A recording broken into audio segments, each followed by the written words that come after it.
It's very nice to see everybody here. I should begin by saying I am joining you from Sydney in Australia, where I am on the land of the Bidjigal people of the Eora Nation. And I begin by acknowledging the traditional owners of the land I'm on and recognizing that sovereignty here has never been ceded. There is no treaty between the Indigenous peoples here in Australia and the people who came after over 200 years.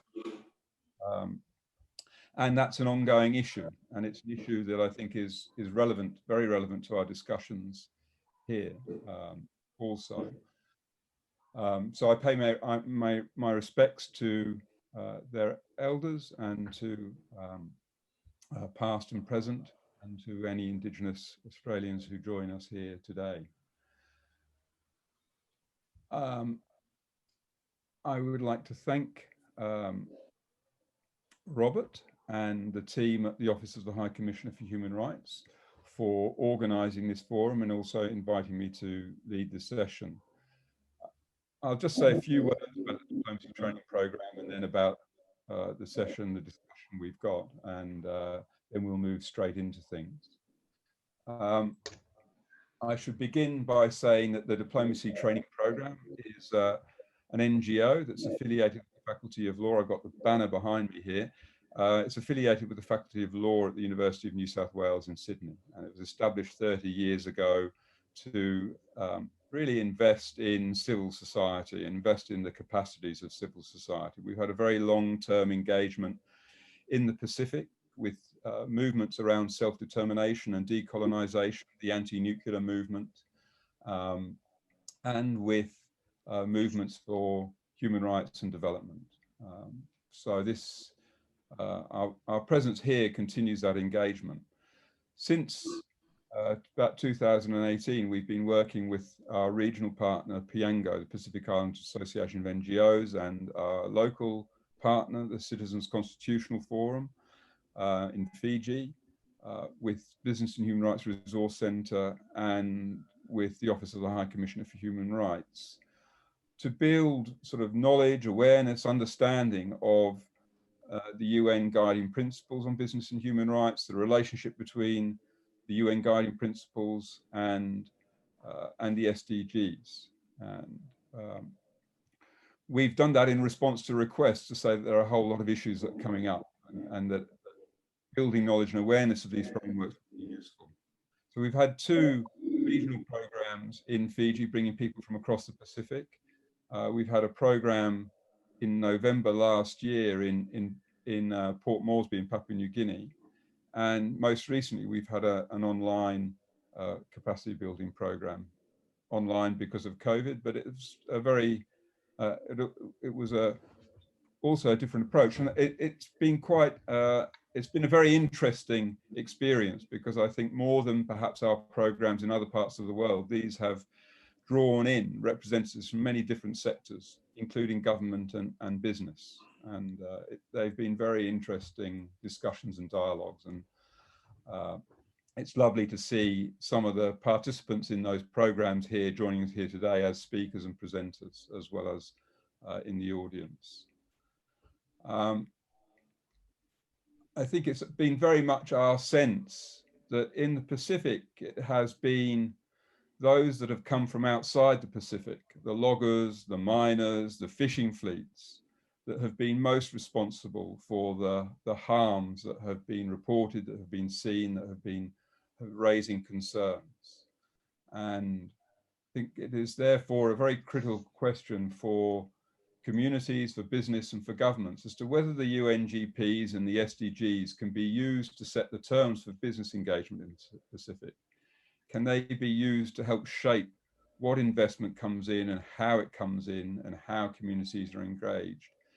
Can these frameworks and standards provide a level playing field for investors? And in a way, can they be used to support more Pacific approaches to development, which emphasize the talanoa, that emphasize community and reciprocity? And I think that's very much what we're hoping to discuss today. I think we're at a critical moment, obviously, with COVID, with climate change, providing both the imperatives and to some extent the opportunities to rethink and to look ahead to do things very differently in relation to development, business and human rights. So that this session really is, we're hoping to look at the linkages between the UNGPs and the SDGs, build awareness of those, to enable a multi-stakeholder dialogue, and hopefully to identify some practical recommendations for taking this forward, for localizing those global agendas to be relevant within the Pacific context. We're really lucky to have a great panel here with a range of perspectives. I think we really stretch across the Pacific, from here in Sydney across to Chile with Dante, the Cook Islands, Papua New Guinea,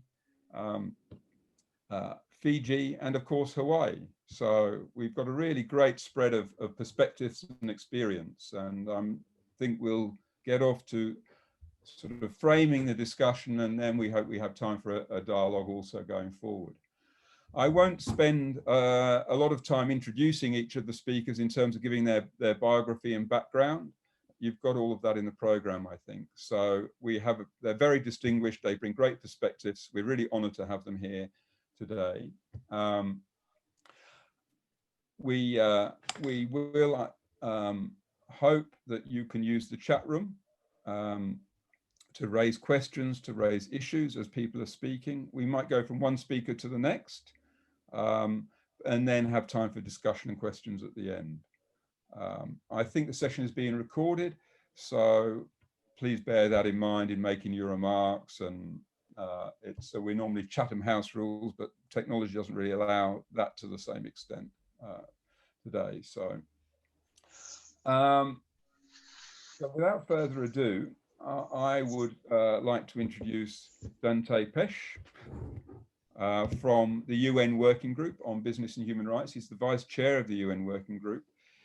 He's been involved in promoting the UN Guiding Principles for a long time, but has a longer term engagement in the business and human rights agenda and the quest for justice in his own country, Chile, and then going globally. And he brings a very practical perspective and also a perspective of academic expertise to this discussion. We've asked him to set the scene very much. The UN Working Group has been very involved in responding to the challenges of COVID. It's issued statements in relation to COVID, but also then the linkages between COVID and the SDGs.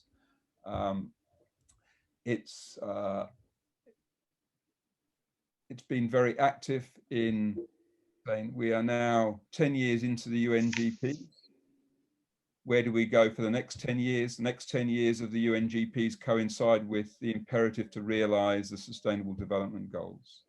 And so I think we're really interested to hear from you, Dante, about how do you going forward, what are the relationships, how do we build those relationships, and perhaps bring in also the reflections you've had from running the regional forums in other parts of the world to share insights from those. I think the discussions before you were saying very much the working group is focused on SDG 16 and SDG 17, so issues of peace, justice, institutions, and partnerships. So the screen is yours, the floor is yours. Thank you very much for joining us. Thank you, Dante. Yeah, thank you for the invitation. It's a pleasure to be here. I'm in the day before you, 8 something in the evening for me, but still there's a bit of sun outside. Well, thank you for the invitation. And so I will make a reflection based on the work that we have been doing from the working group. And as you just mentioned already, we are into the 10th year of the guiding principles for human rights implementation, for business and human rights implementation. So, and I have seen the agenda, and you have been already doing, let's say, the basic training and awareness raising regarding the guiding principles. So I will just go directly to the point. Okay, so one thing, the guiding principles, when we look at the first 10 years of implementation of the guiding principles, we have done some good things, and we're looking on the evaluation of the first 10 years on structural conditions. Let's say business and human rights has become normalized, is part of international discussions. It's something that it's not alien for the large companies, at least, or for the investment community and for the larger, let's say, capitals of the world in terms of politics and in terms of business. So that is something positive. And I can, of course, elaborate a little bit more on that. There are also processes on their way, a regulatory wave in Europe, and I will touch upon that in a few minutes. So that is also on the positives. But also on the third level of evaluation on outcomes, we're very short on outcomes. The evidence is limited, but we're also not seeing enough action on the ground that the locals, the people that live, are affected, are impacted, or suffer the consequences of, let's say, bad business practices or, let's say, upfront violation of rights, are not necessarily, and for the most extent, are not yet seeing a difference. And that, of course, has to be judged with the local lens and with the local perspective and by the locals that are affected and have been affected historically, etc. So that is one point where we are looking at this evaluation. The second point is that we do see drivers for business and human rights. Societal expectations are on the rise. We have, let's say, and it's building momentum, and we are building momentum in different parts of the world. In some places, much more than others, but nevertheless, there's no region in the world that there is isn't certain level of activity, and in some places there's a lot of activity. So we're in different, let's say, stages, but moving more or less in the same direction in terms of societal expectation. And of course, communication today spreads through all the world, and the capacity to access information, etc., is all around us. So let's say transparency is around us, and societal expectations, as I said, are on the rise. So that's positive. The other thing is that business-to-business relations are pushing the agenda of business and human rights through the supply chain. Greater level of traceability, expectations on suppliers, contractors, upstream and downstream on distributors. There is an event starting tomorrow in China on responsible procurement of minerals in China. And one of the things that they show, it's a big event in Beijing, is that they are the largest buyer. There's a lot of noise somewhere with paper. They buy, they source, but also they sell and export, and the supply chain overall, in it's let's say, is pushing in the right direction in terms of strengthening transparency and also expectations and requirements, actually, with a lot of flaws, I have to say, in terms of pushing sometimes too hard without equipping and building the capacity and paying for the cost of improvement. But nevertheless, on the business-to-business relation, there is a push there. There's another push on the regulatory side. There's a regulatory wave coming in Western Europe, but not only in Western Europe. There are, let's say, legislation being passed in Australia and in the US, and also in Canada and some other places. And we have, let's say, this regulatory wave very clearly in Europe with the mandatory human rights due diligence discussion that will take place in the parliament early next year. Of course, Europe will be overall ahead of the curve, but this is something that will have a cascade effect around the world. And there are some other governments, like Switzerland, for example, that are saying that they will harmonize their local legislation to the European one. Then I think there's going to be cross-fertilization there. So that's another, let's say, on the positives, going in the right direction. And finally, the investment community. And the investors do risk factors regarding impacts. And still, there's a lot of insufficient shift from risk to companies vis-a-vis risk to people. But nevertheless, the risk element of, let's say, respecting human rights is starting to pop up. An example, the Principles for Responsible Investment, that is made out of more than 3,000 institutional investors. They have just issued a blueprint on business and human rights, calling for their members to set policies and to link human rights to their investment criteria. And there are safeguards.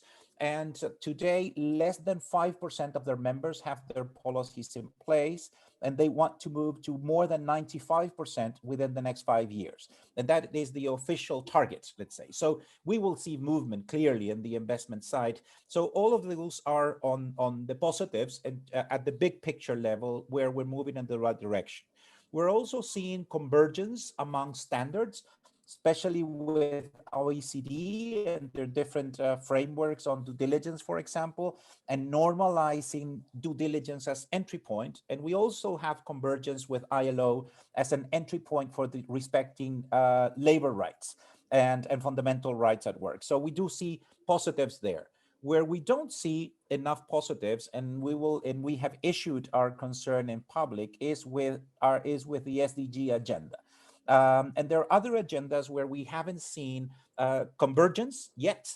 And the SDG is one of the areas where we haven't seen convergence between do no harm and maximizing positive impacts, etc. So the SDG, and I will elaborate a bit on that, but just to say that the SDGs were approved, and they have fundamentally 3 chapters: an introduction that says human rights is cross-cutting, which for the most part is not highlighted when the SDGs are presented.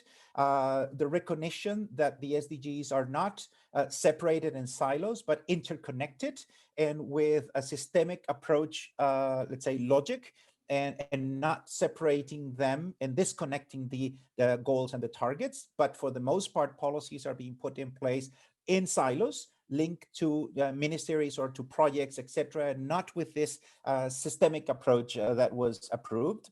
But also there's a chapter on the SDGs that is called Means of Implementation. And the means of implementation describes how to operationalize the SDGs, the goals, and the targets. And there's one paragraph greatly ignored, which is 67. And 67 says the lens that business should use to contribute to the Sustainable Development Agenda is with the lens of international norms of behavior, such as ILO and the guiding principles and others. And that's more or less what the paragraph says. So what we did is that we said, well, since we are the guardians of the guiding principles, and part of our mandate is to clarify when the guiding principles kick in, what does it mean? Where the lens of the guiding principles. So we issued a report, 2 pages, basically 10, 14 points or so, saying a friendly reminder to business that the SDGs is not about cherry picking, and is not in silos, is an holistic approach. And also the entry point for business should be, in our view, has to be due diligence. So identify your impacts, deal with your negatives first, and then maximize your positives, or by dealing with your negatives first, doing no harm first, you will be actually making the greatest contribution to the Sustainable Development Agenda.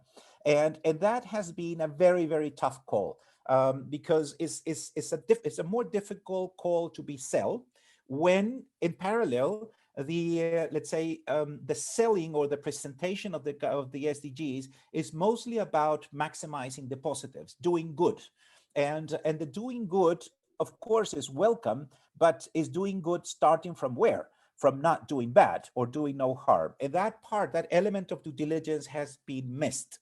And we have had a very, very difficult time reconciliating this agenda. So we have a very strong track on the policy setting with the EU at the front, with the OECD, with ILO, and a parallel track with the SDGs where we don't really see a lot of connection, because our entry point is do no harm. Our entry point is due diligence. And that has, since it was not clearly and explicitly said that way in the SDGs themselves, then we have missed somehow that opportunity to deal with the negatives. The other element that I want to mention is, which of course this is a problem, as you can imagine. The other element is that when we are analyzing and looking into the future of the Business and Human Rights Agenda, the next 10 years, our entry point is goal 17 of the guide of the SDGs. So a new alliance for sustainable development, the revitalized alliance for sustainable development. So collaboration, partnership is welcome. But the next goal For us, and we have been explicit about it, is 16. Why? Because we observe a jumping into goals and objectives, skipping the 16. And the 16 is peace, justice, and solid institutions. And our conclusion for the first 10 years of implementation of the guiding principles is that we haven't gone beyond pioneers. We haven't gone beyond pilots. We haven't gone beyond initiatives that are good in itself and they are rightly moving in the right direction, but don't have speed, don't have scale, and have not been able to address overall the challenges that we have in front of us. Let's say the voluntary approach has shown limitations.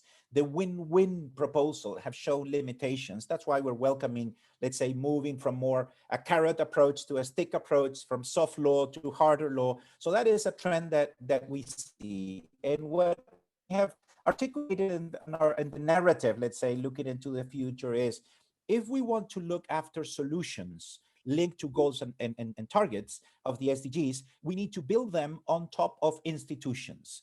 And if the institutions are weak, the solutions will not have solid foundations, therefore will unlikely be sustainable. And because they will run into a problem around the corner and they might fall apart like a house of cards.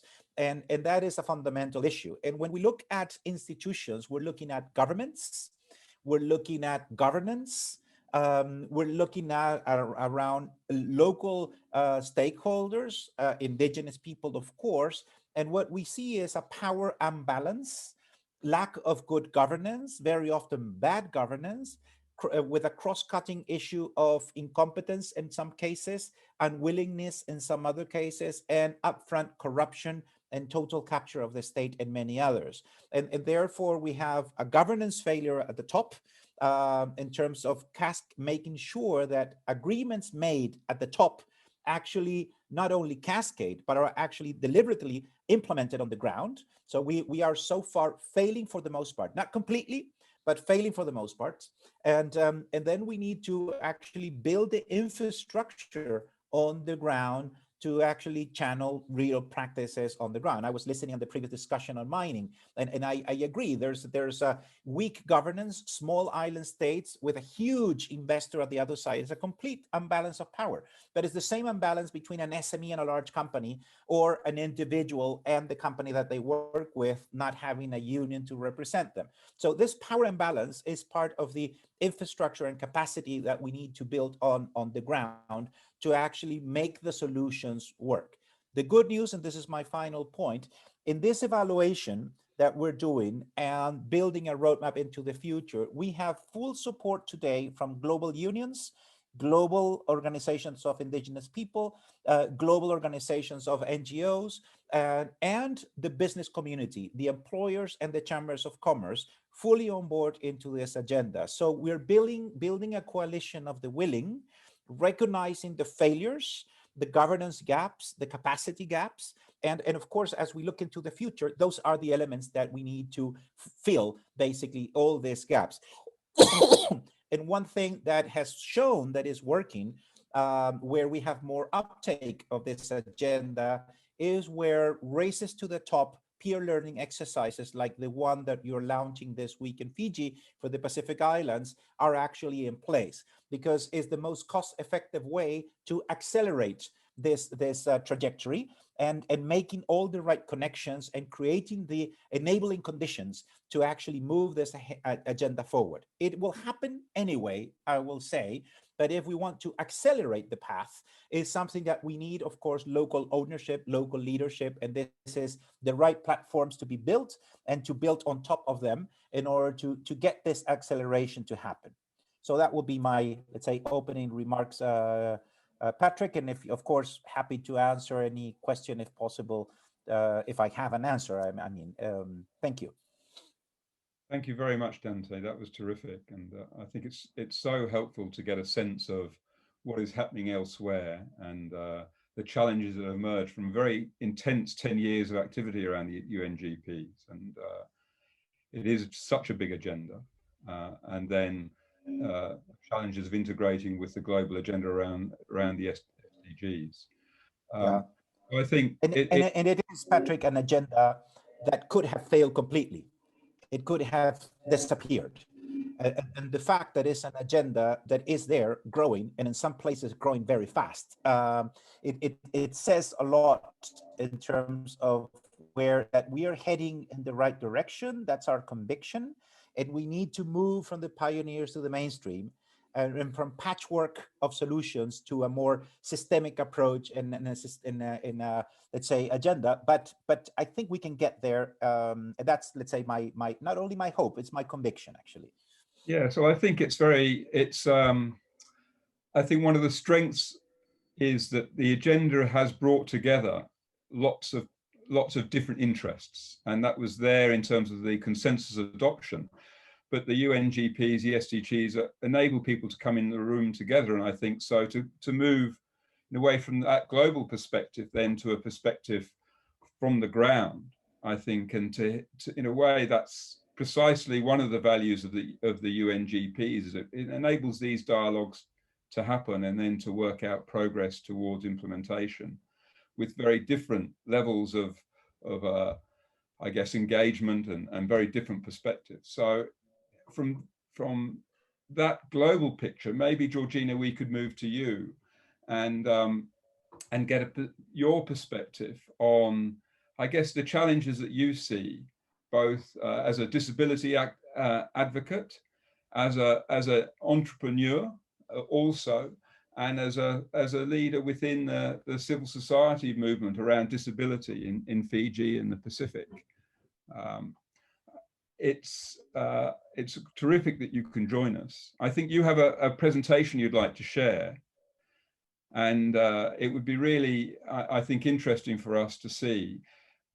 You know, the disability movement has been very effective within the Pacific in making the CRPD the most, I think, amongst the most widely ratified and signed on to human rights agreement. And that's very much come from civil society advocacy. And that's then influenced the position of international development partners, including DFAT and MFAT and many other donors. And it's a great story in a way. I think probably lessons from that movement into the movement around business and human rights, UNGPs and SDGs. So please, can you share with us some of that experience? Thank you. Over to you. Bula vinaka, everyone, and Noa Maori from Fiji. My name is Georgina Naigulevu, and I am, on my profile, I am currently the Vice Chair for the Pacific Internet Society that has existed for over a decade. In the disability movement, I have some stats that were shared to me by my colleagues. And just for everyone to note, I am a person with disability. I was born with bilateral congenital telepathies. It's a long form of just having club feet, but I have limited movement. Hence the reason why I have this cane. I started off in Hilton Special School back then, and it is because of your advocacy that I was able to be given an education. So as you can see in the slide displayed, that we have an estimate of 15% of the Pacific population that has a disability. They can either have it, be born with it, or it can happen through a disease or an accident. Disability has no discrimination in that case. And most of the definitions around persons with disability is around poverty, meaning that they don't have access to education, good housing, clean water and sanitation, work, employment, and having multiple forms of stigma. I, for myself, was fortunate to come out of the special education system and graduate from the University of the South Pacific. My major is actually computing science and information system. So I live in a digital world.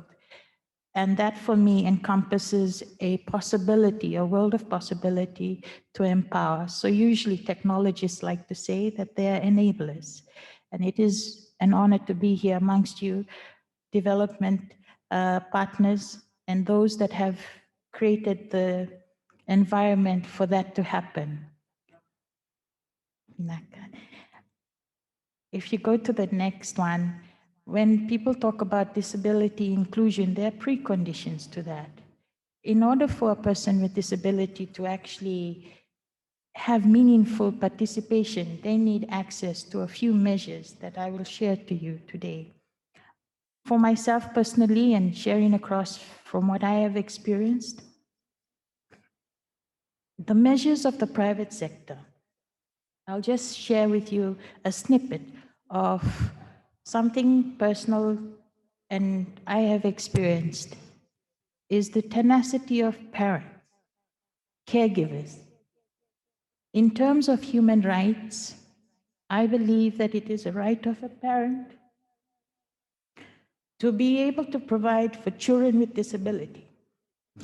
And it is with your movement, which I am pleased to hear about, that you're creating and building a movement here in the Pacific, which is great, and that you're looking at business to business and supply chain and traceability. For me, that is a great start in the right direction. I just would like to share this personal story that I was born a change maker in 1983. I had to watch my dad start up a family business in 1987, but I did not understand or appreciate the meaning of having a sole entrepreneurship or business at that time. He started and ventured into entrepreneurship based on the vision to provide for his family and give hope for education. Being able to go into education here in Fiji, we have a special school and we have a wonderful mainstreaming opportunity whereby the Catholic schools took in persons with disability during the early stages of primary school. This form of opportunity provided a different avenue for those in special schools that normally go into vocational studies and are often pondering the next step in their career after that. I believe that with what everyone has done, this precondition to disability inclusion was a big impact in my life. And this provided, if you can go, the support services, the beginning of non-discrimination. While those 2 points may accessibility and assistive devices, these words are not small in terms of human rights for a person. For example, when you look at accessibility on that presentation slide, I'd like to share with you, even though it's in another slide, as I will come into it, is around COVID. COVID saw the rest of the world go on to the digital world and attend meetings more frequently in that space. However, it also provided another form whereby persons with disability, such as the deaf and the blind and all the others that have limited participation, to have, number one, an opportunity to the global world. However, there are challenges that needs to be addressed in terms of Zoom meetings, captioning. These may seem like small things as part of an afterthought, but I have seen a movement online where persons in my internet society are advocating for digital accessibility for persons with disability to ensure that default captioning is available to encompass and include those persons that cannot hear our voices, but can read them. So that is being inclusive. And that is me going into the slide around COVID experiences. And this is me sharing those experiences. I can go to the next one, the last one.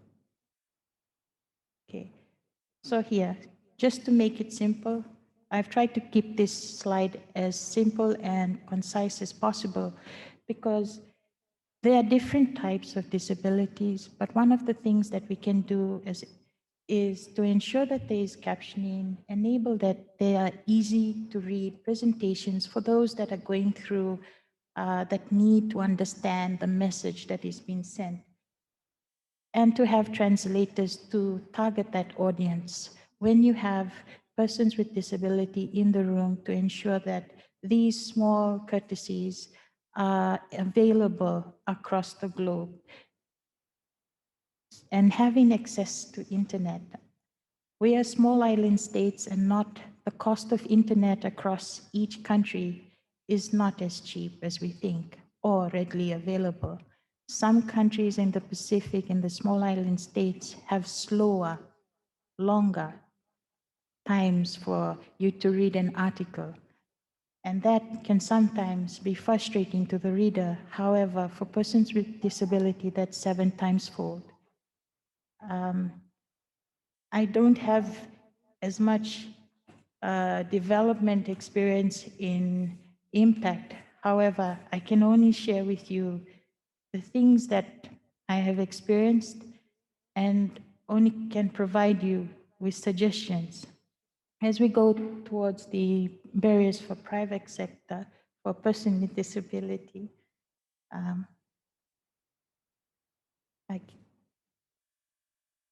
I have there just a small diagram, and this is something that I hope we can consider and perhaps find solutions around. In the business landscape, and I am grateful for the UN guiding principles, because I can see the first thing that came into my readings was around the duty of care. And it is good that we are talking about due diligence. Some of the businesses are not big corporates, they're small. They may not have the advantage or the money to be able to do their startups. However, there could be, or just a suggestion, and I think you're already looking into this as well when you talk about the regulatory legislation in having tax rebates. But these small SMEs are also facing their own challenges as well. Because of their size and their capital, they may not be able to provide that instantaneous service for persons with disability, like an accessible toilet, given that they might be renting a particular place. And the perception of accessibility is not often well understood. The reason I say that is because we would all like to have accessibility in place. And one of the challenges that I face as starting entrepreneur is these questions that I come about when I want to provide an accessible toilet, a model to other business owners on how it would set up. But the building cost for it, I have to be mindful of that expense.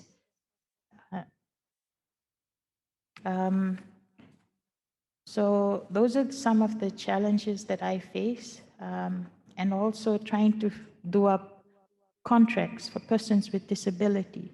Because as I network and I come to understand with other business people, yes, we would love to do a lot of disability inclusion, but are there expertise that are able to advise on what kind of HR contracts that we can give to persons with disability in Fiji? We have a legislation that tells us that we cannot employ a percentage. But in terms of the challenges that we face around creating an environment that allows that, having them have contracts that are disability friendly, those are some of the questions that I have, and I hope to find answers to. How do we create for the different type of disabilities an environment that allows them to innovate and accelerate and contribute to society? I am fortunate to be able to do so in my capacity as a technologist. And I think these are some of the opportunities that I feel hopeful to share. Is there a form of organization that can regulate and ensure that that kind of legislation is actually being implemented? You may have that already in the next 10 years, or is there a way to incentivize business owners so that they can implement that? And having partnerships and collaboration with the private sector. For me personally, I had to step outside of my comfort zone and look for an opportunity to partner up for a dialogue. So I reached out to a counterpart in Australia, and we managed to do a mobile meme-athon. That was the first of its kind in Fiji, and I believe so in the region. So what that gave us to target the 3rd of December was to allow people to come together, able-bodied persons, to partner with persons with disability to map out areas within Suva. These data points or these experiences were recorded using digital devices. And sometimes we like to use the term crowdsourcing.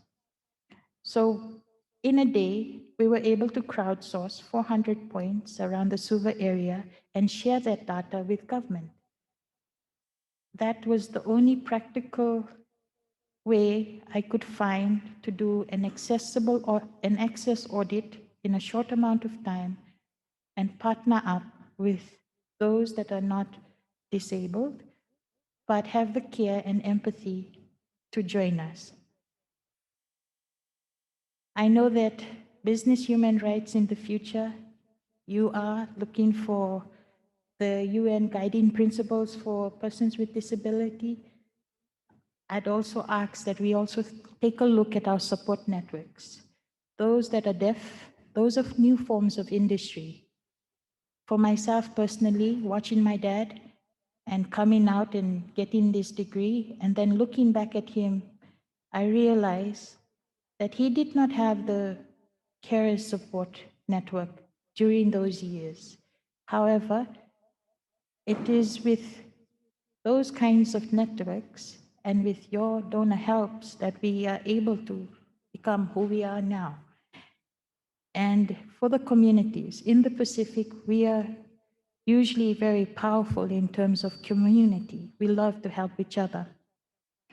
But when it comes to human rights, we also have to take note that we are also individuals. And as individuals, I'd like you to think of disability as a self-care component. When you take care of a person with disability, you also take care of yourself in the future. And in terms of business and the business landscape, sometimes in business you talk about OHS and ensuring that there's a exit point and an entry point. But they are also your form of your customers. And a person with disability is a customer.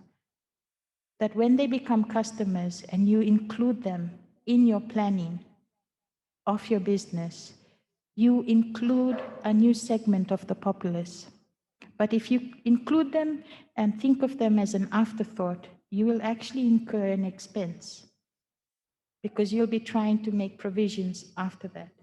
So I guess in this sense, from me here in Fiji, I just don't want anyone to be left behind. And I'm really motivated by the fact that you're selecting the Pacific as a sample because our size may be small, but I'm sure that in terms of proof of concept, we can give you some results and some outcomes that could accelerate the growth in your agenda. Thank you.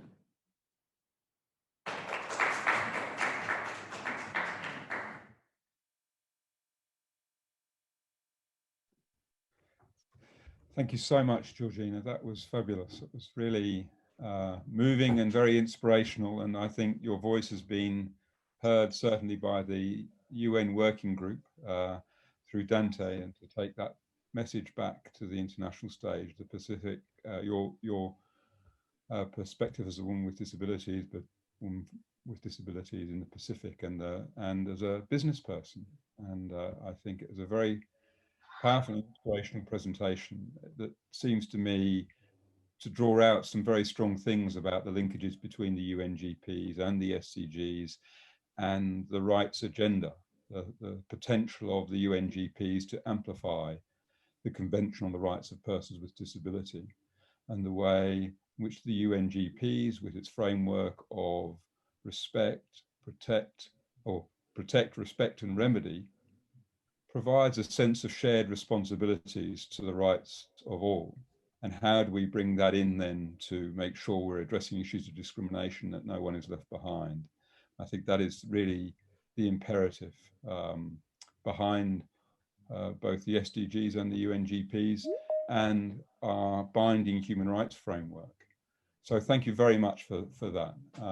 And I think it also is very helpful then to move to Evelyn Daimoi, who works with the Australian aid program with the Department of Foreign Affairs and Trade in Port Moresby in Papua New Guinea, and has responsibility for helping to shape the development inputs into Papua New Guinea, where we see many negative impacts of business, particularly the extractive industries. We heard about them in the previous session, and where there are challenges of governance. But there is also, and I guess the challenge of how to integrate something like the UNGPs with the development program, with SDG planning in a very rich environment. So maybe, Evelyn, we can hear from you about your experience and your reflections on how we might bring the UNGPs and the SDGs together from a perspective of a development partner, but also from your perspective as an actor in Papua New Guinea. Thank you, Patrick. Morning to all geta. So as Patrick said, I'm Evelyn Daimoi-Ofasia, and I work with the Law and Justice Program with DFAT in Port Moresby. I'm going to be talking as a Papua New Guinean, and a lot of what I share is from my experience with working with our government counterparts in the law and justice sector. What I want to highlight this morning more is the main challenge of government in upholding responsibilities under the UNGPs. I will talk a bit about the question, to what extent do people, citizens, exercise the right to development in PNG? And I'll talk a bit about how much emphasis the government places on the 2030 agenda. And then to finish off, I'll speak about a way forward and maybe some of the solutions that might work coming out of the experiences that I have in PNG. So like one of the main challenges for government in upholding responsibilities under UNGPs, I guess, is has a lot to do with political stability. If there's instability, it becomes very difficult to engage with government in the space of extractive industries and in the space of businesses. I'm not, I'll say at the outset, I don't have a lot of experience in business and human rights, but my background is more mainstream human rights, working on issues to do with gender equality. So I had the privilege of attending the diplomacy training program that Patrick mentioned earlier, and online training in November. It has helped me to understand better how government can work with private sector and the role of development partners such as the UN or donors such as New Zealand, Australia in the Pacific. So as I've mentioned, political instability can lead to a lack of political will, a failure to prioritize responsibilities under international human rights frameworks, including the UNGP. Another challenge which has been mentioned in some of the sessions yesterday is the prevalence of corruption. When you have a lot of corruption, there's a lack of law enforcement and the ability to step in and implement laws, and a lot of companies come in and basically can do whatever they want using bribery, money under the table, bureaucrats and senior leaders turning a blind eye to human rights abuses that are taking place on the ground. And this corruption it's deeply ingrained, and it's very difficult to police. That's another major challenge.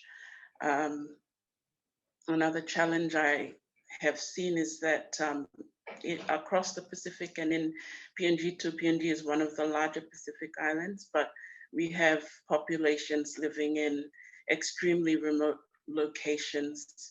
And for us in PNG, we have a capital city that's only accessible by air, which means that the majority of provinces are cut off from central government agencies. And working in the law and justice sector, it's a concern for us because there's a lack of access to justice and services if there are breaches of human rights.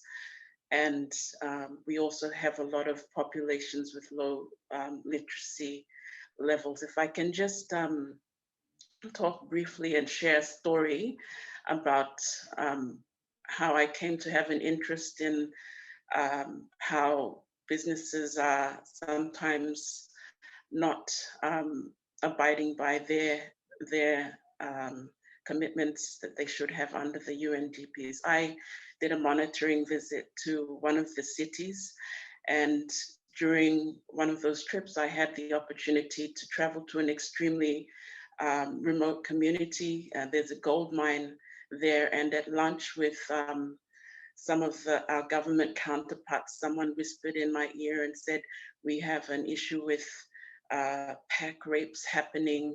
Women and girls are being raped in their households, and this is happening by mining workers from this mine. And so I just had to do a double take, and I, as a duty of care, if I'm there, and a lot of government officials don't do monitoring visits, they don't have the resources.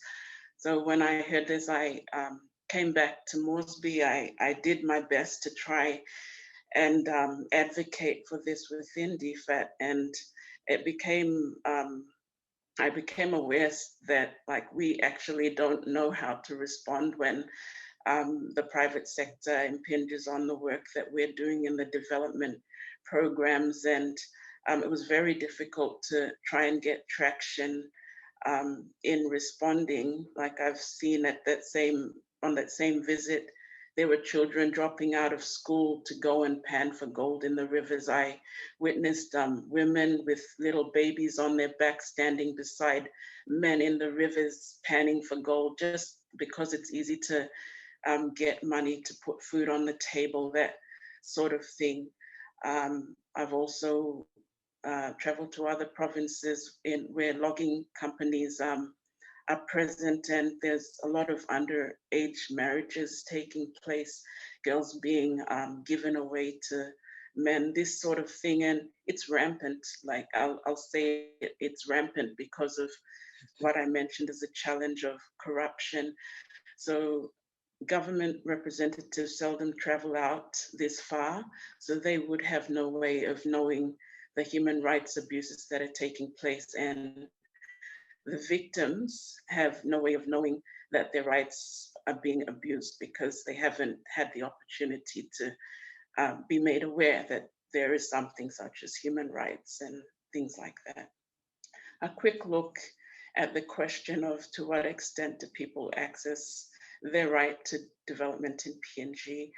A point that came up yesterday in one of the sessions was that we do have good legislation in place, but a lack of enforcement. And the other point is a lack of awareness on laws for those who are non-legal public servants and citizens in general.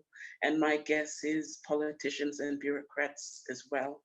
So as a developing country, another issue that prevents people from exercising their right to development is people are struggling to put food on the table for their families, and the basics like trying to save to send your children to school, especially with COVID and the economic pressures that have come about as a matter of that.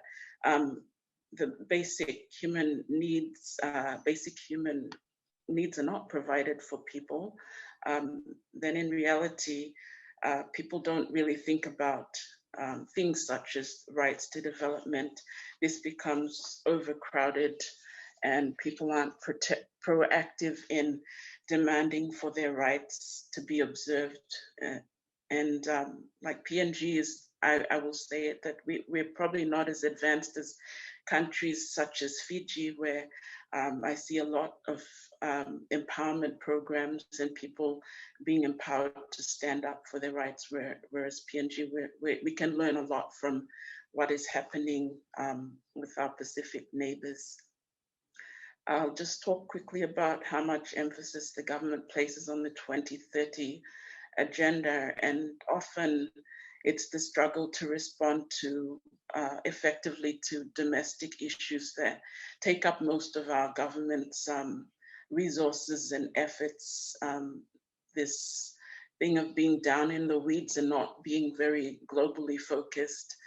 There's the issue of sovereignty as well. And just we're a nation on our own, and these are our priorities. These are our, so there's always this working in the development space, trying to bring to the table when we can the global perspectives and the global frameworks that would, for example, the one that we're talking about today in UNGPs and the SDGs as well. So yeah, I mean, people, they do in workshops and things, planning in agencies, government agencies, but translating high-level goalposts such as the SDGs and the guidance that's provided into tangible development on the ground is a big challenge. In finishing up, I would like to just share a few points. One thing that we could look at in terms of trying to address some of these challenges is there's a big need to work with the private sector in PNG through the Office of OHCHR. And there is a National Human Rights Forum that meets quarterly, and the private sector and businesses just group together with other human rights issues in that forum, but there could be more prominence given to this area, given the fact that we have issues such as corruption and things. So an opportunity to work with chambers of commerce, maybe the Department of Mining and Petroleum, Environment and Conservation, departments that have a stake in the issues that we're talking about. Something that's worked well for us is to identify leaders who can champion the observation. For us, it's been in the law and justice sector, but this also could work in PNG in terms of working in the observance of UNGPs and SDGs. When you identify people that want to move, then you actually can get some traction. There's a need for trainings and awareness at different levels. Currently, a lot of the work done by DTP and others targeting civil society and community actors there's a need for government departments to have access to this information, which is great that you're sharing. And development partners as well. I was really appreciative of being able to be included in the training that I attended, because we sit at the table with government partners and we have the ability to influence conversations and advocate. Trainings and awareness for mining companies. The person that spoke to me in the case that I mentioned, she works for the provincial government. So she actually went back and was able to approach the mine, and she started running trainings and awareness sessions with the mining workers on human rights and that sort of thing as a way of trying to address the issue that was identified. In line with SDG 17 on revitalization of partnerships, what has worked for us has been to also invest in multi-sectoral committee meetings that happen at the provincial and district level, not just at the national level, but where governments, churches, NGOs, private sector, and development partners can meet regularly to monitor and pull resources together on different thematic issues. And you could also do this very easily for the area that we're talking about here today. Thank you so much, Evelyn. I've got this terrible responsibility to cut people short, which I really hate doing. It's so valuable to hear what you have to say, and I really appreciate it. So I'm looking forward to many more discussions with you. We're hoping that we can work with you around the Universal Peer Review. But you've given us lots of very practical insights, but also recommendations for future work. And I was really interested also that you emphasized the value of learning from other places in the Pacific, their experience, but how to engage other actors like the Chambers of Commerce. And so I think that leads us really nicely on to our next speaker, Evelyn Hayden, who's the director of the Cook Islands, CEO of the Cook Islands Chamber of Commerce, also a participant on our last course, which was great. And it's just, I think it's clear that sometimes the language around human rights can be confrontational and alienating to business. And so how we get people in the room to discuss these issues and then hear that they resonate with everybody, and they resonate with everybody who cares about the kind of societies that we're building and making and how different people contribute in different ways. So I think it leads on very nice, but thank you really, Evelyn. It was a really terrific presentation, and I appreciate it very much, and it's very personal as well, I understand, so thank you. Evelyn, Hayden, please, can we ask you to share from your experience, your insights from within business, from being a leader within the business community? And I think yeah, we've got limited amount of time, and we'll go to Joshua, and then I come back, I think, to Dante perhaps to respond to some of the issues raised. So thanks, Evelyn. Okay, kia ora Earle, and thank you for the invitation to speak today. As you mentioned, I did the diplomacy training program recently, and found it fascinating, actually. I mean, I've always been in the private sector, and I sometimes describe myself as a recovered banker. I don't carry a calculator with me all the time now, you'll be pleased to know, but obviously successful business is really important, and being able to support families and communities. So I guess that's where I'm coming from it more these days. And effective partnerships are a really, important part of that. So if you can influence people, you're better to sit around a table and talk things over and come to a really meaningful collective solution to whatever the issue might be. But to get some context for the Cook Islands, I sort of feel like a little bit of a fraud having heard from some of the issues in Papua New Guinea. We are a nation of just 15 islands and spread across a massive geographical area. So I guess that does to show the diversity of, this loose group called the Pacific. And we only really have 17,000 odd people over mainly 2 islands, and that's where the business is really centred. So I heard one of the speakers from yesterday from Fiji speak about the impact COVID's had on their economy with the absence of tourism. And I think he mentioned the impact was around 40% of GDP reduction of, well, we're almost entirely dependent on tourism, very few other income streams at the moment, although seabed minerals mining is due to where it's headed in the next couple of years. But we would estimate the impact on tourism here to be closer to 80% when you consider all the side businesses. So we don't have heavy industry that may attract multinationals through mining or manufacturing, but most of our majority is small to medium-sized businesses and actually micro enterprises as well. They probably make up the majority of the private sector. We have a labour problem here, but it's not the same problem as a lot of other places. We Cook Islanders are New Zealanders by right, so therefore they get to choose where they can work, and by being New Zealanders, they can also choose Australia. So, you know, we have about 17,000 people here, but there's about 80,000 Cook Islanders in New Zealand, so a big expat community there. So yes, we do have a labour problem, and that means we need to have a lot of migrant workers, and I think a lot of the issues that we see to do with human rights actually centre around labour. So we rely heavily on them, and particularly for tourism. So I'll speak a little bit more about that later. But pre-COVID, our chamber, I suppose, was a membership-based organisation focused mainly on people who wanted to pay fees. So that really was the medium to larger size businesses. So when we sat around the table with people like government and international agencies, I don't think we were fairly representing the scope of the private sector.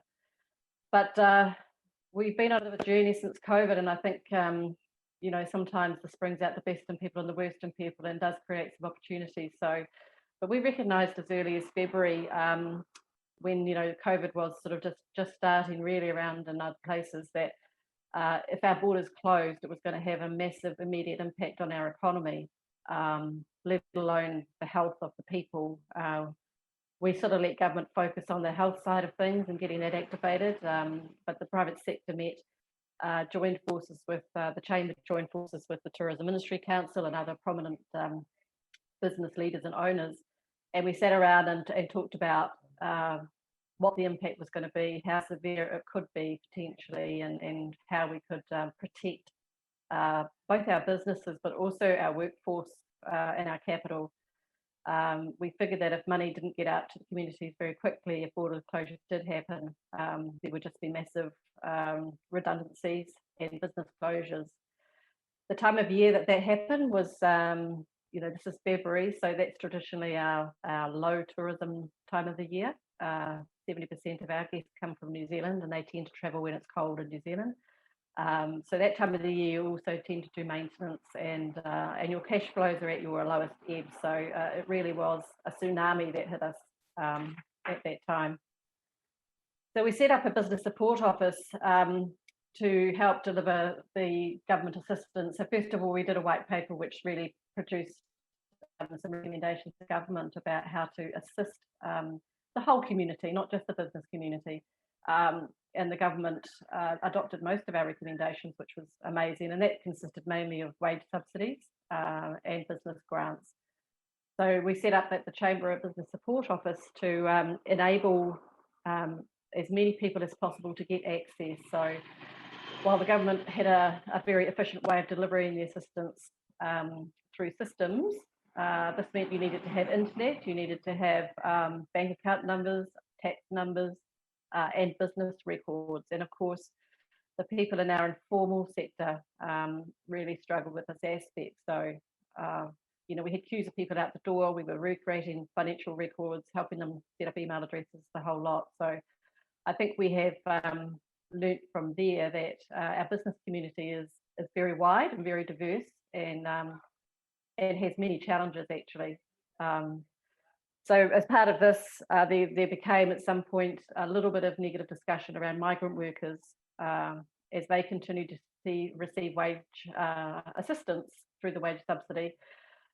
But the thing is, with migrant workers, they're not allowed in the country without formal employment agreements. And written employment agreements is not part of the law here at the moment. Hopefully it will be in the future. So many local people may have had very informal working arrangements, and therefore their employers may not have been able to qualify for wage assistance, where migrant workers did, and also migrant workers were sending at least some of that money, a lot of the money, as they normally do, out of the country to their families. So we worked with government really closely, and I think this is a really good example of collaboration and effective partnerships, in ensuring that our messages were factual and cohesive. So we generally agreed those messages in advance to settle the chit-chat down, including on social media. And I'm happy to say that that sort of issue has now gone away. So, I mean, our migrant workers couldn't even leave the country, so they're still here with us. So we didn't really want any social unrest generated from those sorts of activities. So the other area I'm going to talk about briefly is just the area of multinationals. I mean, we don't have many here, but what we do have is a compulsory superannuation fund. And as part of that, you get to choose what sort of investments your contributions are made in. And there are many funds around the world now which focus on ethical investing or socially responsible investing. And I think as contributors to the funds, you really have an opportunity to ensure that your money is going to areas in industry and commerce and countries that are socially responsible and that don't have any human rights poor records. So the fund managers generally have a methodology for evaluating these sorts of investments. They one of them is by exclusion. They generally check and identify areas of activities that any potential investments are considered invested into, like alcohol or tobacco, weapons, mining of fossil fuels and nuclear power, just to name sort of a few. But another test is environmental, social and governance. So this sorts of testing is really to identify companies whose primary activities might be deemed to have a negative influence on the society or the environment, or the activity itself could be negative or harmful or unsustainable. So I think this really comes into an area to ensure that these investments are not contravening any human rights. So when considering those sorts of things like environmental, social and governance, you can sort of break that down further and consider the impact of climate change, for example, natural resources, pollution and toxic waste. Or on the positive side, whether the company might be exploring environmental opportunities such as renewable energy. The social impact, I mean, human capital, including occupational safety and health and labour standards, the impact on the communities and society, and whether the company itself supports the community in health or social infrastructure. It's really interesting that these sorts of investment funds have grown hugely over the past 10 years. And I think personally, it could be that the younger investors who have to compulsory save through superannuation are a bit louder in ensuring that their money is going to some worthy projects. It's also interesting to note that there appears to be no degradation of returns on these funds, and in some cases, these ethical investments are returning high returns. So another good reason to support good business, because not all business is bad. We have some very good businesses out there. Another area that we can all influence is in the purchasing of products. If you don't like the ethics of a company that produces goods or services that you require, then just choose another product. You know, there's generally always choice. So multinationals often have their own policies for internal procurement, and some of them enact their company policies when choosing their suppliers. I mean, I have personal experience with this in a company I owned in New Zealand, where we managed a large, massive contract with an insurance company. We had to contract over 100 subcontracting companies to deliver the services.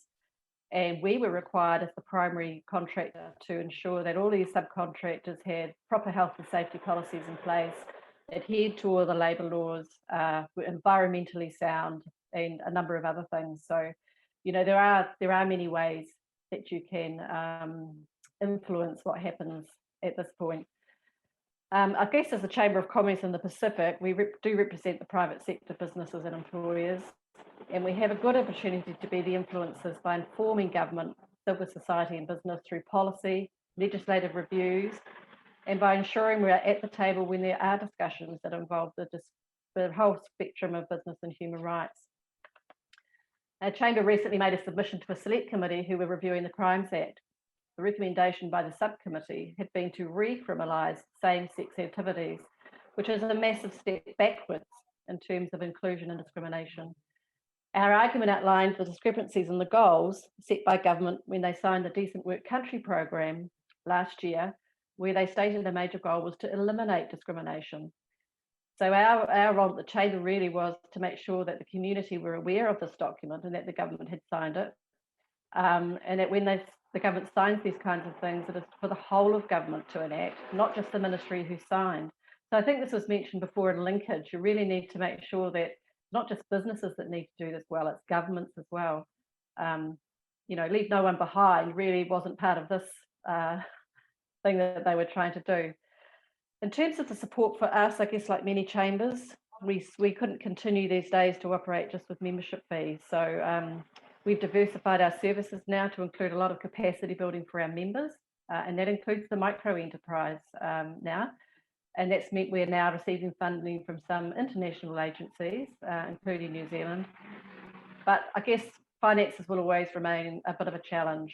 I think from hearing from some of the speakers over the last couple of days, I'd also like to say there's probably some in-country capacity building that would be worth considering, and that is in terms of compliance, because that's where some of the breakdown occurs. Is you know, you might have strong laws, you might have good policies, but unless somebody's on the ground picking up what's actually happening and being able to report back internationally, I think that can be a real gap.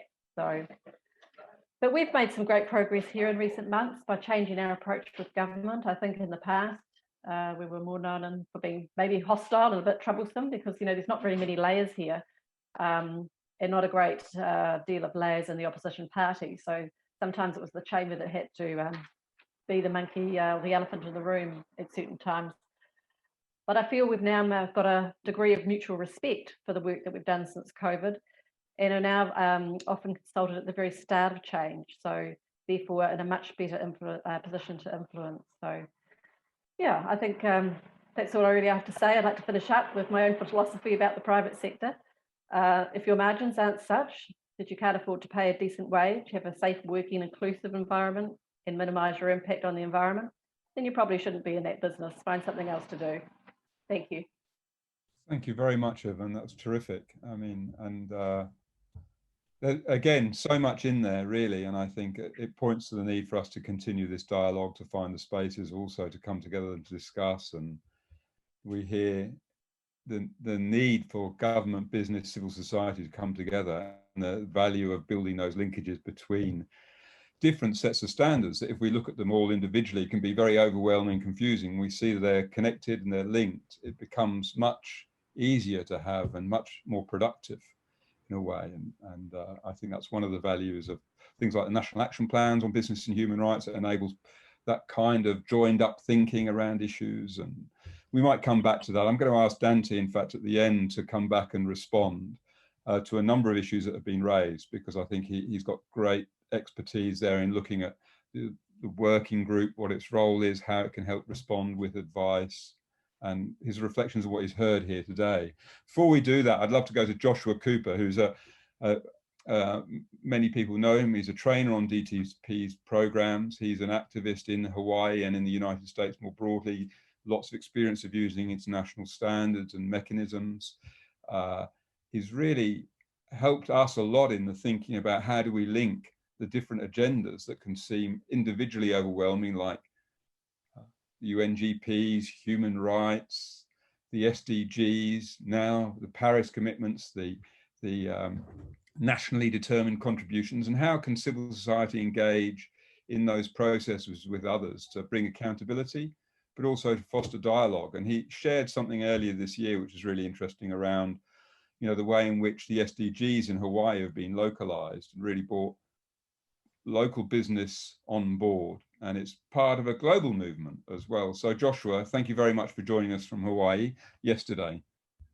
Aloha, thank you so much. It's great to be able to hear the fellow speakers from Dante to Eveleen, and it's exciting to see where we're at with the guiding principles. I remember when they had just been officially adopted, and we were at the UN Human Rights Council, and I received a phone call from an Indigenous colleague saying, please go to the lobbying meeting of the resolution and get Indigenous peoples inserted as much as you can, and try to make sure that the resolution is broad as possible to make sure that it has a really strong human rights language.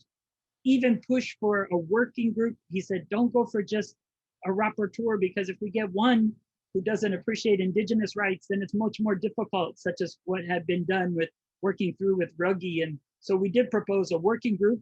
And I think the first report was on Indigenous peoples and business. So we're very pleased that that strategy worked. And we've also appreciated, I think, the forum.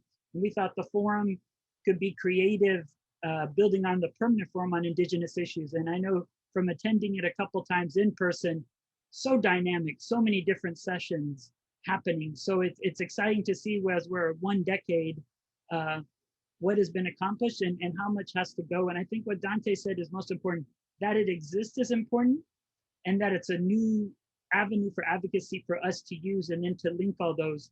And then talking about the most recent aspect of the UN Sustainable Development Goals, looking at the 2030 agenda. And we tried to organize around those as well to make sure that those 17 goals are meaningful.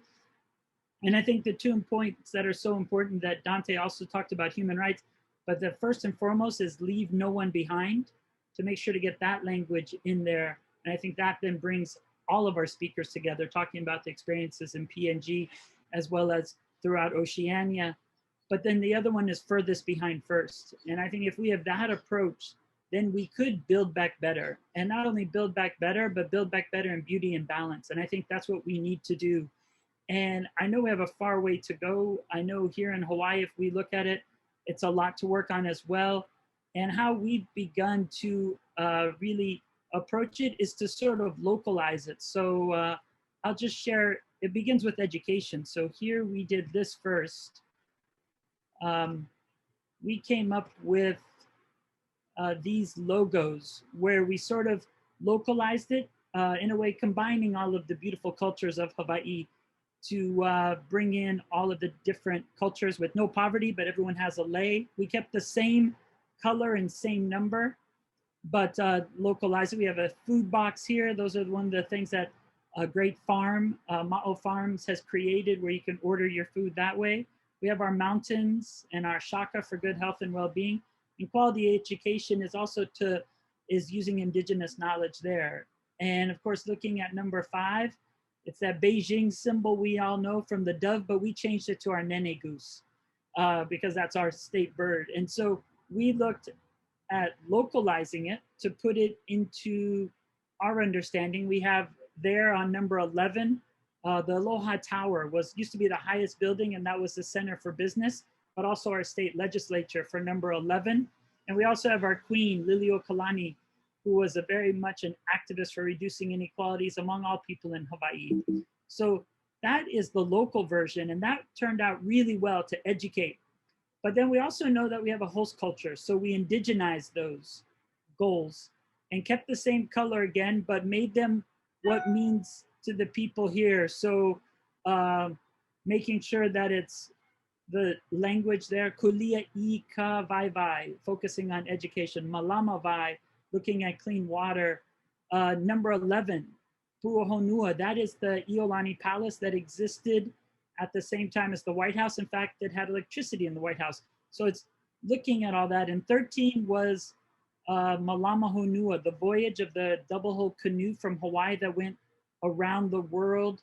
And so we tried to really localize and indigenize just to then educate and talk about what these rights mean. We thought that would be important to then spread it, because the main thing that most people don't know is that the guiding principles or the Sustainable Development Goals even exist. So that was really the first part of what we knew we had to do to then get people to be engaged and want to participate more. And then we have been fortunate in that I've been pushing from the Human Rights Cities model, but we also have a network known as Hawaii Green Growth.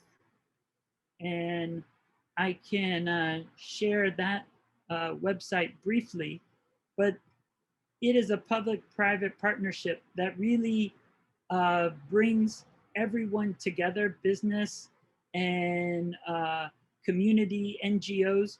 And what we did was we took the 17 goals and made 6 Aloha Plus challenges.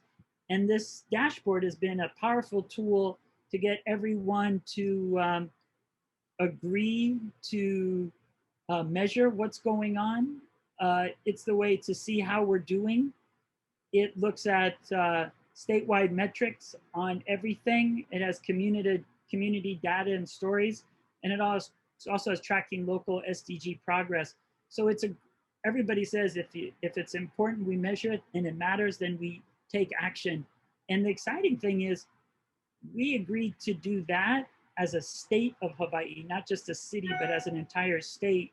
And excitingly enough, every island now has their own dashboard that also follows through and measures how we're doing with the 17 global goals and trying to localize them. So these are just some of the ways that we've done that.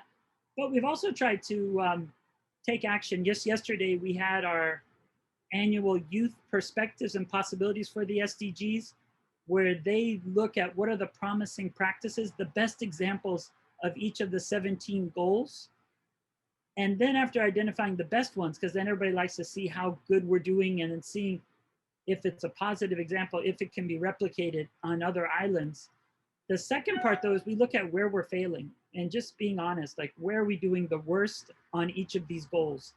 What's going on related to food?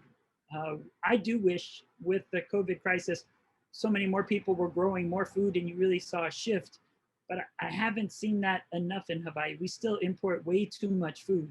And this is a challenge because at the time of contact with Cook, there was the same amount of people living in Hawaii, but it was entirely 100% sustainable. And now we import between 80 to 90% of our food. So I think this COVID crisis is really a glimpse into the global future that we all face.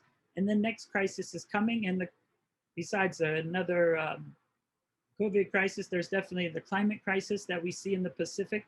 And it's redefining how we live with one another, how we take care of each other and our Earth. And I think the guiding principles in the 2030 agenda, as well as the other reviews coming up, the Universal Periodic Review for all the human rights mechanisms and the nationally determined contributions for the Paris Agreement, those allow us to have a more constant conversation. And the problem I think with most of the work that all of us do is human rights just isn't on the agenda all the time. We look at GDP, everybody talks about the market, everybody talks about shares, but human rights and how everyone is doing isn't always considered as often as we would like. So we think we're doing some small steps.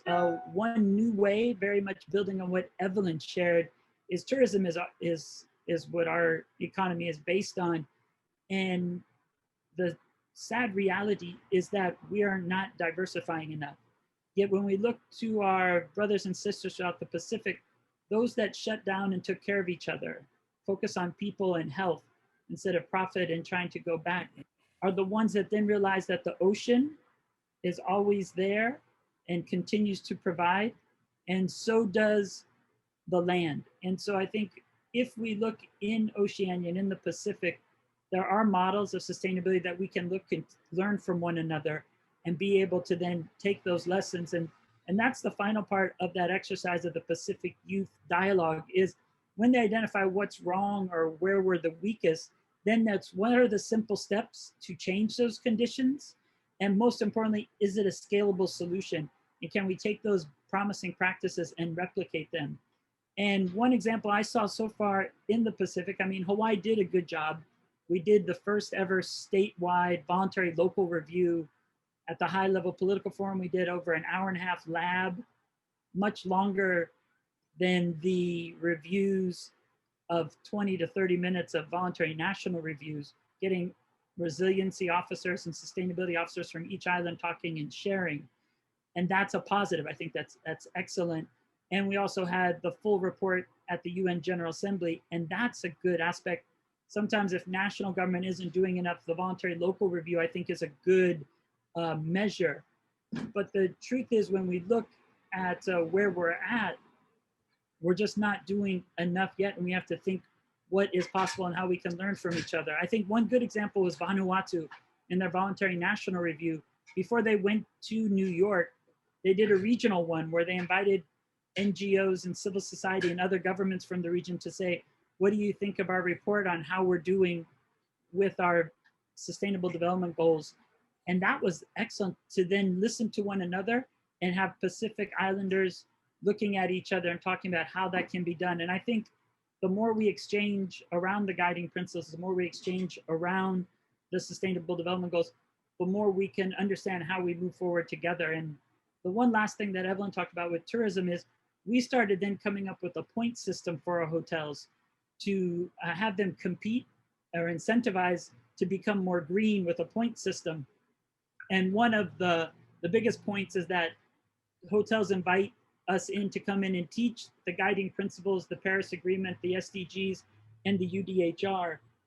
And we actually teach those to the staff, and we can then see how people then start viewing and changing the dynamics of even the hotel industry. And the goal, of course, is that we'll have this point system where they get points for doing everything, for having volunteer opportunities for hotel guests to get outside of the plastic tourism and getting to meet the people and helping and volunteering with NGOs, not only landing and going straight to the hotel, but using more alternative renewable energy.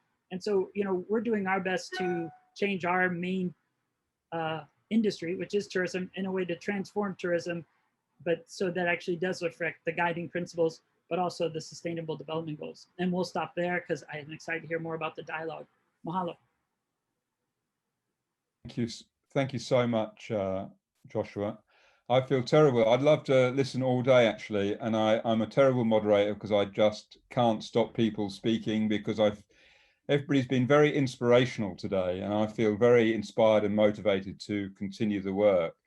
But I would really love to go back to Dante, I think, because people have raised a number of issues which I think he could give some very expert response back to, both from his global perspective, but his official capacity within the UN working group. And I know that Joshua and I will be talking with each of you continuing to the way. It's great to have Joshua as part of the team. We're looking forward to taking this forward. So we'll have lots more opportunities, I think. But Dante, this is your first time, I think, here in the Pacific of the Regional Forum. So it'd be lovely to ask you to come back, and then we may go see if there's any final remarks from the other speakers. But thank you, Joshua. It's terrific. Yeah, so you're giving me the, okay. Well, let's say there are so many issues that have been brought into and put into the conversation. So I can go one by one, or I can give an overall, let's say, reaction. And first of all is that we started with this regional races to the top exercises almost 6 years ago in Latin America. I mean, there was one already in Europe, where the European Commission were organizing a peer learning exercise for European member states already, but that was self-organized by them. But our working group decided to push this agenda out of Geneva and try to go to regions. And now we have already a fifth regional event in Latin America. We moved from 80 participants the first year to 4,300 this year. So incredible growth in terms of participation. And the same thing in Asia, Southeast Asia, fifth event, South Asia, second event, a week ago in Eastern Europe and Central Asia, first ever regional event. And this is the first ever regional event in the Pacific. So this is a starting point and is a platform for peers to learn from each other, to accelerate the curve of, let's say, in how we make progress, also to get to know each other and build a coalition and a community of the willing, in which the different players and actors can actually interact and get to know each other and don't find evil in the other side. We have said that the ones that choose to participate in this agenda of business and human rights are the ones that have chosen to be on the same side on history. Therefore, we might have disagreement, but we are not, of course, ever should be enemies, but we are, let's say, on the same side. And therefore, we have to find ways to build into a future that belongs to everyone and getting all the perspectives possible on board, especially the ones that are less empowered, that have less capacity and have less voice historically, and from, let's say, an historical justice perspective, the ones that have been, let's say, suffering the injustice, many of them of systemic nature and structural, by the way. So that's one, let's say, reflection. This is a starting point, lessons to be learned, who's missing, what was the design, how can this fora interact with the other ones around the world, because there are many lessons learned by peers, but in other jurisdictions, not only the Global Forum in Geneva, but the one in Asia and the one in Latin America. One nearby to you, a little bit north and to the west, and the other one at the other side of the ocean, but the Pacific Ocean. But nevertheless, we're close enough now with technology to learn from each other. So that's, let's say, one reaction. This is not a one-shot deal. This is a first event, take it off the ground and build the infrastructure to support each other and to make progress incrementally and hopefully exponentially over the years to come. And that connects, of course, with the 10 next year action plan that we're building and putting together, etc. The second thing that I said at the very beginning, all key stakeholders at the global level are already on board. Indigenous people, unions, civil society organizations, academics and universities, governments through the Human Rights Council unanimously supporting this agenda, and the private sector.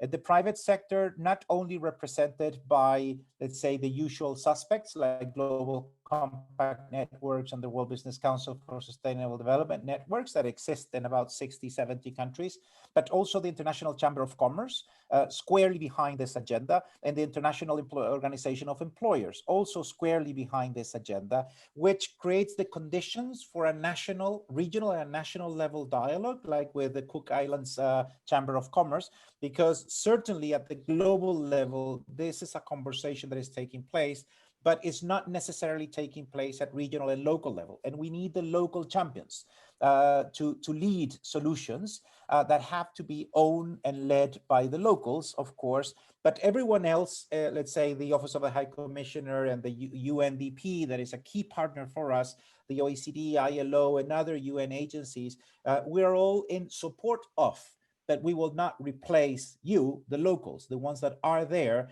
for the long run, which are the indigenous people, of course, and local citizens of every given nation and state.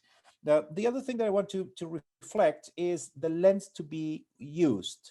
And the lens of the guiding principles are being used, Pillar 1, state duties, Pillar 2, business responsibilities, and Pillar 3, access to remedy. So when prevention or the state duty to protect or the responsibility of business fails, to respect human rights fails, what happens with real people? And that's a reality check, access to remedy. When things go wrong, for different reasons, but when things go wrong for real people, what happened in reality? And that is the reality check if this system that was created at the global level is actually working in reality at the local level. And of course, we have there a huge gap for implementation. And finally, another connection that I wanted to make is when we're thinking about the guiding principles, we are using language that we're picking from the SDGs. One of them out of Goal 16 is justice. And we're using the lens of historical justice to repair injustice that we have inherited, but also justice to think about intergenerational justice looking into the future. And our roadmap for the next 10 years, and of course you will be invited to connect the regional agenda in the Pacific to the global agenda, and it has to fit, of course, because it's part of the same, let's say, world, is that we're looking short-term 2030. We're looking and connecting clearly with the SDGs, let's say, the Sustainable Development Agenda, very clear connection there. That we're looking medium term, 2050, and with the climate change, the Paris Accord, and the climate change agenda. That we're also looking 2100 and beyond the century, because we're trying to build an agenda that goes beyond our life, our personal life, which is an agenda that will be building intergenerational justice at its core. And if we build that logic in our mindset, we are thinking into the future beyond ourselves. So we're thinking into generations that have not been born yet when we think about justice. And that is part of the narrative that we're building. The beauty that I will bring to you with hope is that the call that we have made to be part of this global coalition, and we're building momentum toward that, have had an incredible positive reaction from all players. So from the EU and the German government to smaller governments like Costa Rica, and from unions from around the world, and from civil society in Africa saying, this kind of makes sense for us. Let's give it a shot.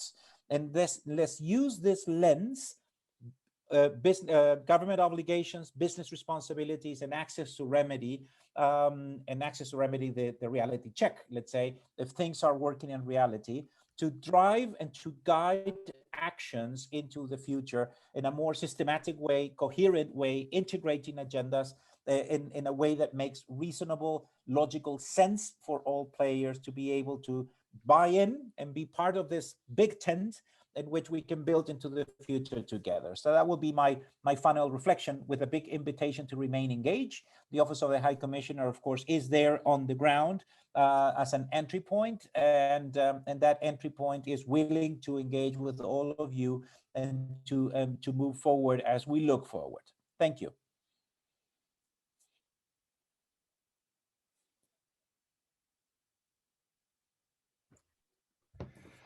Very rarely I'm mute. There we go. Just to say thank you very much, Dante. That was terrific. You know, we've gone over time. You started us and really well, and I think you finished us very well. And we've had really, really rich session in between. And I feel really inspired about the work, about the collaborations, about how do we take this forward. And I really, what you were saying there as well about historical justice is such a big issue in the Pacific in terms of what's happening to peoples in the Pacific from elsewhere, historical patterns of colonization that have not been addressed, and intergenerational justice linked to climate change is such a critical issue. And I think you've given us a sense of that people in the Pacific can connect very powerfully with movements in other parts of the world, with discussions and dialogues, with the imperative and the momentums behind this movement on business and human rights, the UNGPs. And we can look in many different places for allies. As you say, I love this phrase, the coalition of the willing is a beautiful way of re-owning for peace, for justice, a phrase that was used by others for very bad purposes some time ago. But I appreciate that everybody has the right to rest and leisure, Article 24, also right to food, and that it's lunchtime in Suva for those of you who are in the hall. I thank all of you for joining. I am so sorry that there wasn't time for a discussion, but I will suggest to our partners in the Office of the High Commissioner for Human Rights that we make another opportunity where we can discuss and we can hear more and we can plot and we can plan how to take this work forward. So Dante, go well. Thank you very much. Good luck in the working group's deliberations and accelerating for the next 10 years of the GPs. Good luck to each of you, our speakers, in the incredible work that you're doing. And let's find ways to keep connected and to find ways to collaborate through the UN process, the UPR, treaty bodies, etc., national action plans. Whatever it is, let's find ways to keep the momentum going of what we've been discussing here and through the first Pacific Business Regional Forum on Business and Human Rights in the Pacific. And thank you to Robert, Hee-Yun, and all of the team who've put this together. So thank you. And thank you, Dante, for sharing your address. That's great. Thank you.